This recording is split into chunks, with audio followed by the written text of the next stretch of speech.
More than 70,000 people from 170 countries are Estonian e-residents. But is it for you? My name is Kristin Wilson. In this video, I'm going to tell you what the benefits of e-residency are, what it is, the pros and cons, costs, how to apply, and what I ultimately decided to do. First things first, what is e-residency exactly? Estonian e-Residency is a government-issued digital identity that was created in order for foreign entrepreneurs to be able to set up a company remotely in Estonia so that they could access the EU market and have a tax domicile. So you could get a digital ID in Estonia with a company and potentially a bank account without ever going there. After that, you can manage your new EU-based company from anywhere in the world. And I definitely recommend checking out Estonia e-Residency's website because they have a lot of cool stories about different entrepreneurs from countries around the world and how they're using their e-residency. So definitely check that out to see if any of their stories resonate with you. So that is the main purpose of e-residency. But what is it not? Here are some common misconceptions. First of all, e-residency status is not a travel permit. It's not a work permit either. So it doesn't give you any ability to enter the EU or enter Estonia.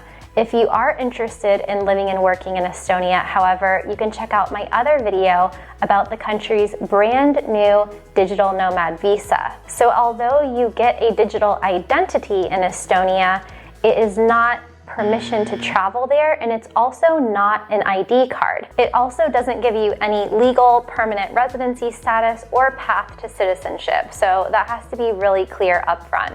Let's talk pros and cons though, because although there are some downsides, there are some definite benefits. The best thing about it is that you can do everything remotely without ever having to go there. So you can open your company remotely, you can have an EU-based company with access to that market, and then you can manage it from anywhere in the world. You can also sign documents digitally, so you don't have to print, scan, and sign anything. You can just sign it online and be done with it. You can also open a bank account technically, although I'm going to talk about that more in a second.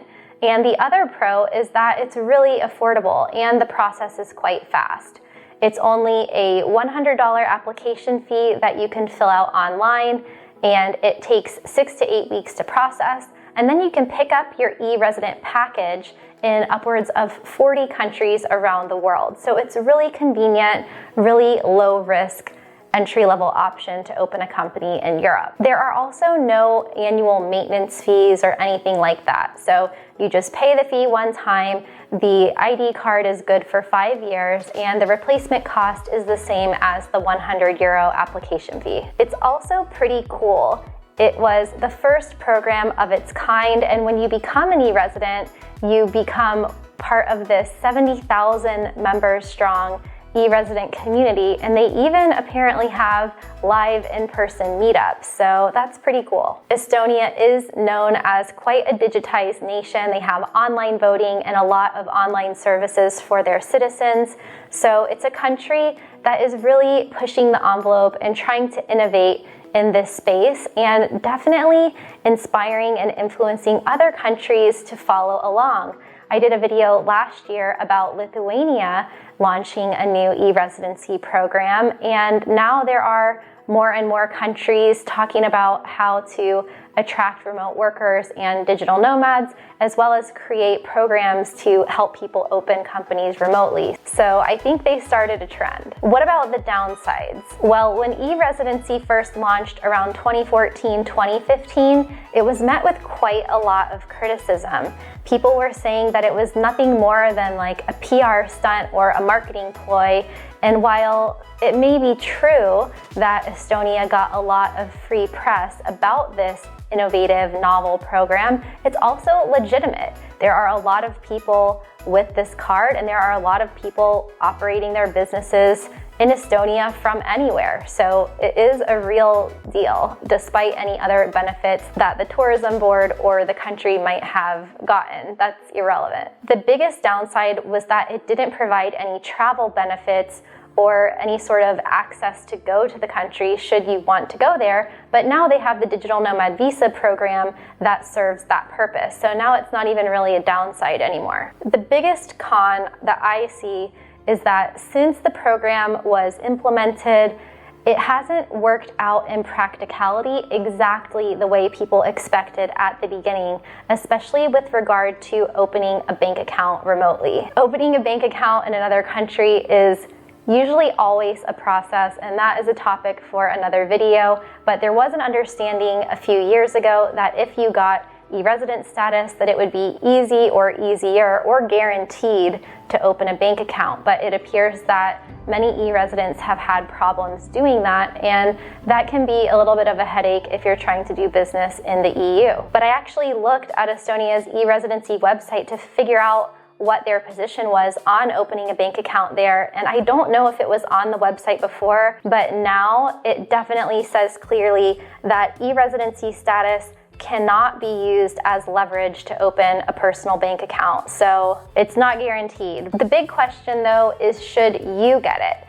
And I think that depends. After analyzing it a few years ago, I ultimately decided not to get it, not because I didn't think it was cool or useful, but simply because I didn't need it. I had already been living and working abroad for more than 10 years at that point, and I already had plenty of bank accounts and offshore companies, and I just really didn't want or need any more because it's kind of an administrative nightmare if you have too many. Also, being a US citizen and the nature of my business, I didn't need any special company in the EU to be able to do business or access my customers. But if you are living in a developing country like India, or a country like South Africa or Argentina that has an unstable currency, then it might be a really good option for you because first of all, it's low cost, so it doesn't really cost you much time or effort to be able to do it. And then you have that option should you need it. And it's also good for startups and founders who want to have an official domicile in the EU so that they can raise money and get funding, things like that. And it also makes sense for people who don't want to travel somewhere to open a company, but they just want a really easy, low-cost way to do it. So if you're from a non-EU country or a developing country that has limited entrepreneurial opportunities and banking options, currency restrictions, or lack of payment processing, then the e-resident program could be a really useful and viable option. And if you're interested in opening an Estonian company, but you don't want to go it alone, there are companies now that I've found that can help you with the process so that you can open your company in less than 15 minutes, and they can also provide support services, a physical address in Estonia, mail sorting and forwarding, online company management and invoicing, help with payments and banking solutions, and all kinds of other stuff.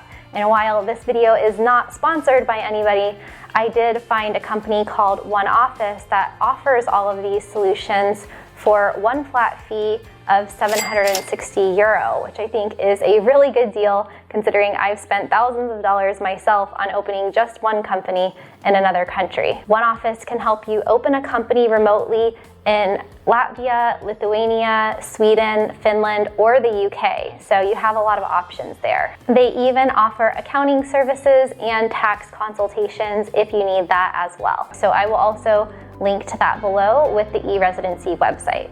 So to apply for e-residency, check out eresident.gov.ee. You'll need a passport-style photo, a copy of your passport or national ID document, and the €100 application fee that you can pay with a credit or debit card. And if you're interested in living in Estonia instead of just having a company there, then don't miss my new Digital Nomad Visa video and also my Estonia cost of living and lifestyle guide. And make sure to subscribe to my channel for more weekly videos that help you work online and travel the world.